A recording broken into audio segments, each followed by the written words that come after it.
ओम नमः सिद्धेभ्यः। बंधु, सुखी होने के विज्ञान को हम समझ रहे थे, पढ़ रहे थे, वस्तु स्वरूप को समझ रहे थे। दुनिया में सत्य समझे बिना कोई भी सुखी ना हो सका है, ना हो सकता है। सीधी सी बात है ना। मैं प्यासा हूं, प्यास पानी पीने से बुझेगी।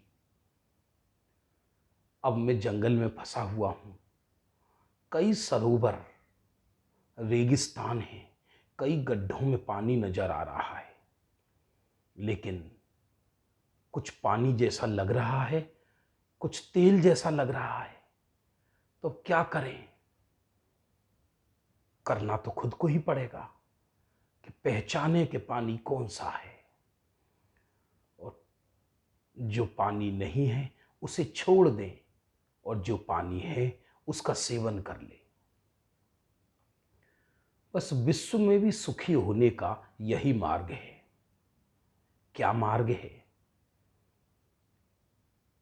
कि मैं एक जीव द्रव्य हूं और मुझे मेरे ही आश्रय से सुख मिलेगा। जगत में अन्य द्रव्य भी हैं, लेकिन वो अन्य द्रव्यों से मुझे सुख नहीं मिलेगा। अभी तक हमने यह सुना, यह पढ़ा कि गुणों के समूह को द्रव्य कहते हैं। सामान्य गुणों की कुछ परिभाषाएं हमने समझी। अब इस दर्शन शास्त्र का नेक्स्ट पार्ट शुरू होता है, द्रव्य प्ररूपणा। क्योंकि किसी भी चीज को समझने के लिए, हमें दुनिया को समझने के लिए ये तो समझना ही पड़ेगा ना कि दुनिया में क्या है। कहीं भी जाओ, कहीं भी जाओ, किसी को भी समझो, उसको, उस स्थान को समझने के लिए आपको ये समझना पड़ेगा यहां क्या क्या है। आप कहीं आउट ऑफ कंट्री घूमने जाते हैं, जब वापस आते हैं तो हमसे पूछा जाता है कि आप क्या क्या घूम कर आए, वहां क्या क्या था। उसी तरह इस अनादि निधन विश्व में, जिस विश्व को ना किसी ने बनाया है, ना कोई मिटाने वाला है, ना कोई सुख देने वाला है, ना कोई दुख देने वाला है, इस दुनिया के अंदर जो भी कुछ मटेरियल है वह सब द्रव्य है, और वह अनादि काल से था और अनंत काल तक रहेगा।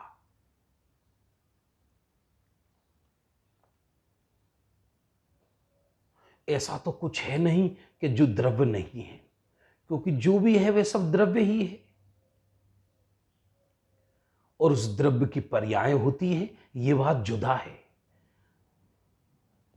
लेकिन यदि पर्याय दिखाई दे रही है तो उसके पीछे द्रव्य की सत्ता सिद्ध होती है। हमारी वैल्यू लोक में हमारे परिग्रह से की जाती है। लोक में आपका बैंक बैलेंस कितना है, आप कहाँ रहते हैं, आपके पास कितने मकान हैं, आपके पास कितनी अचल संपदा है। तो इस विश्व को समझने के लिए द्रव्य को समझना पड़ता है। द्रव्य को भी क्यों समझना है? क्योंकि मैं भी एक द्रव्य हूं। मेरा प्रयोजन सुख है। मेरा प्रयोजन व्यर्थ की, जबरदस्ती की एक्सरसाइज करना नहीं है। मैं बिना काम के एक्सरसाइज करता रहूं, ये मेरा प्रयोजन नहीं है। सुखी होना प्रयोजन है, और वह सुख वस्तु तत्व को समझने से आता है। वस्तु कहो, द्रव्य कहो, पदार्थ कहो, एक ही बात है। द्रव्य की परिभाषा तो हम स्टार्टिंग में पढ़ चुके थे। गुणों के समूह को द्रव्य कहते हैं, और उन गुणों में कुछ गुण ऐसे होते हैं जो सभी द्रव्यों में रहते हैं, और कुछ गुण ऐसे होते हैं जो अपने अपने इंडिविजुअल द्रव्य में रहते हैं। सामान्य गुणों से द्रव्य की सिद्धि होती है और विशेष गुणों से इंडिविजुअल द्रव्य की सिद्धि होती है। जैसे अस्तित्व गुण है, इससे सिद्ध हो गया कि द्रव्य है। जैसे ये एक वस्तु है, इसमें हमने कहा इसमें अस्तित्व गुण है, तो ये सिद्ध हो गया ये द्रव्य है। लेकिन इसमें स्पर्श है, रस है, ये आंखों से दिखाई देता है, इसमें गंध है, इसमें वर्ण है, इससे ये सिद्ध हुआ ये पुद्गल है।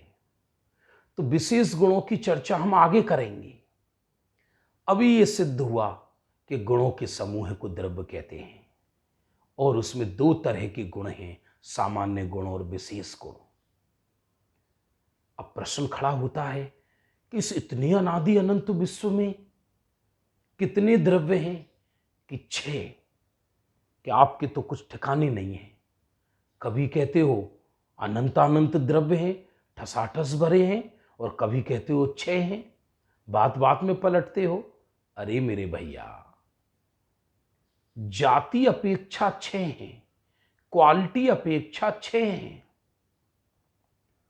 हमारे गोदाम के अंदर गेहूं है, चने हैं, किराने का काम होता है। गेहूं है, चने हैं, मटरा है। आपसे कोई पूछे कि आपके गोदाम में क्या है, बोले मेरे गोदाम में तीन अनाज हैं। फिर किसी ने पूछा आपके पास कितने हजार अनाज हैं? मेरे पास तो 10,000 बोरा हैं। कि आपके तो कुछ ठिकाने नहीं है। कल कह रहे थे 3 अनाज हैं, आज कह रहे हो 10,000 बोरे हैं।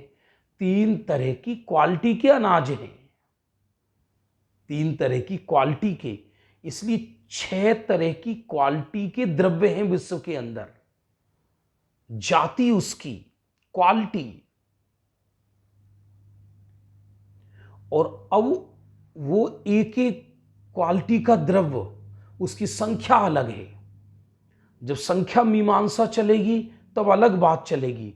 जब ये पूछा जाएगा विश्व में कितने द्रव्य हैं, तब यह उत्तर दिया जाएगा 6 द्रव्य हैं।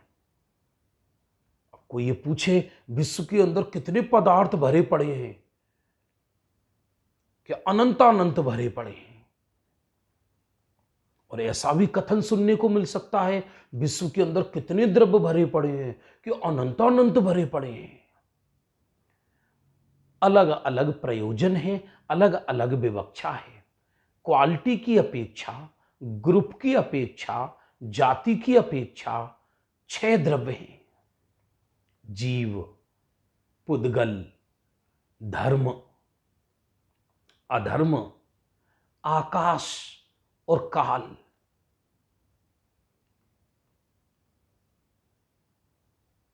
6 ही क्यों हैं? न 7 हैं न 5 हैं।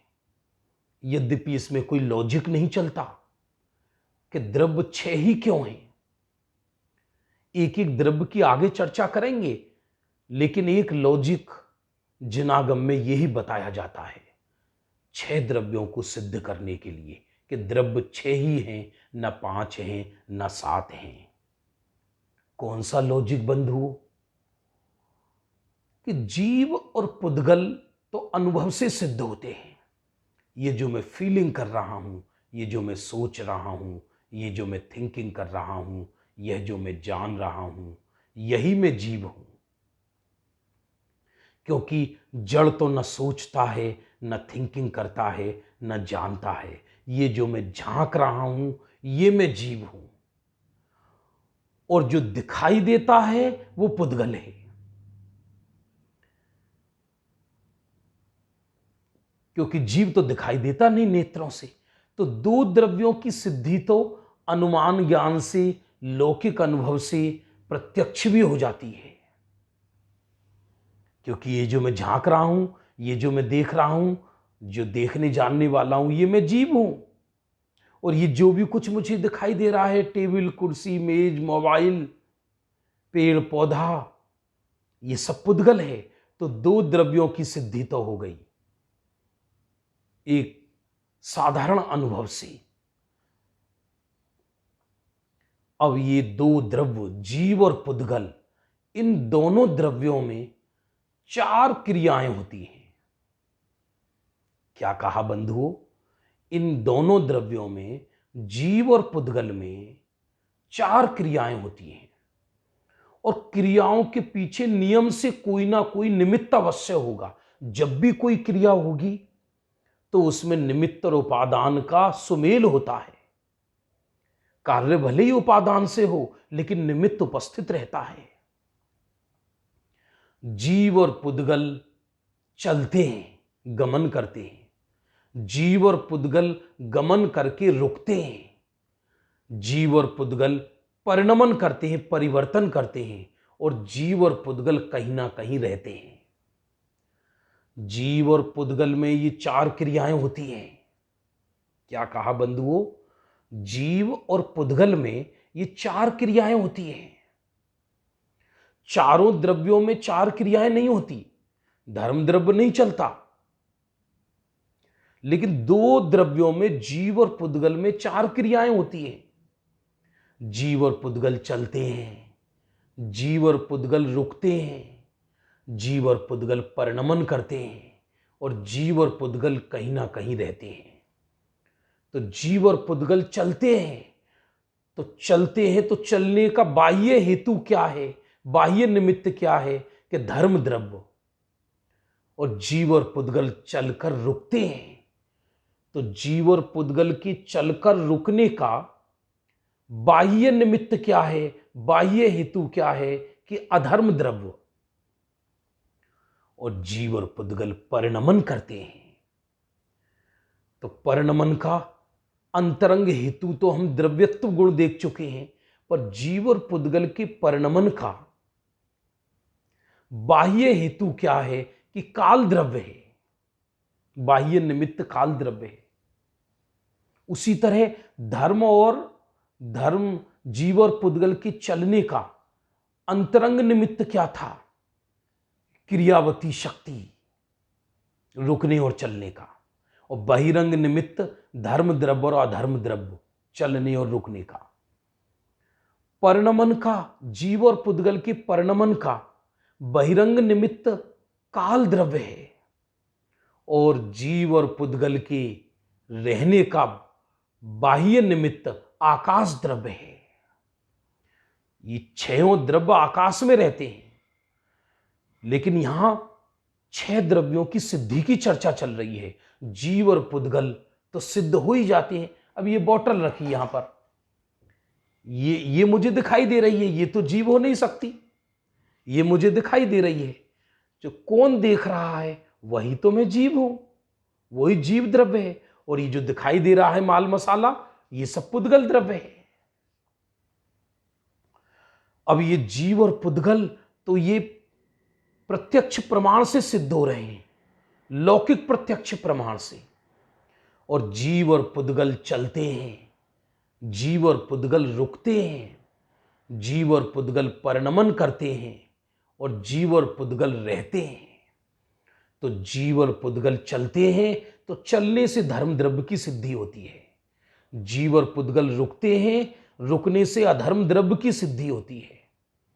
जीव और पुद्गल रहते हैं, तो कहां रहते हैं कि आकाश द्रव्य की सिद्धि होती है। और जीव और पुद्गल परिणमन करते हैं,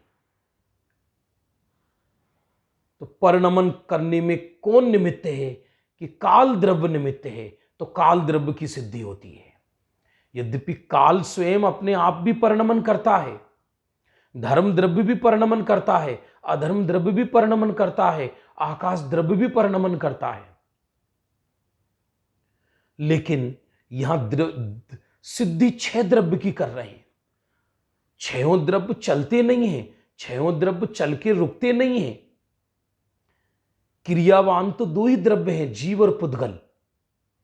लेकिन जीव और पुद्गल सिद्ध हो जाने पर इन जीव और पुद्गल की 4 क्रियाओं से 4 द्रव्य और सिद्ध होते हैं।